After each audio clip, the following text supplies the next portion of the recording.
Hari ini syukur alhamdulillah segenap pegawai BPMA beserta tenaga pendukung telah melakukan vaksinasi tahap yang pertama.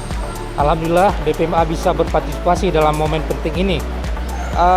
Di mana kegiatan vaksinasi selain mendukung program pemerintah juga sudah merupakan suatu ikhtiar bagi Badan Pengelola Migas Aceh agar bisa mengupayakan kesehatan dan keselamatan bagi para pekerja.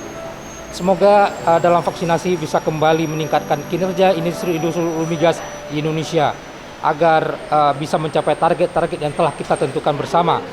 Kami pun mengimbau meskipun telah divaksin, para pegawai maupun tenaga pendukung BPMA serta rekan-rekan kontraktor kerjasama agar tidak lengah terhadap protokol kesehatan.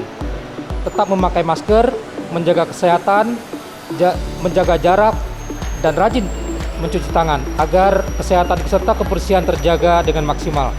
Kami pun sangat berterima kasih kepada pihak-pihak yang telah berupaya keras untuk dapat menyelenggarakan kegiatan vaksinasi di hari ini. Semoga pandemi segera berakhir dan kita beraktivitas kembali seperti sedia kala. Vaksin COVID-19 aman dan halal. Terima kasih. Assalamualaikum warahmatullahi wabarakatuh.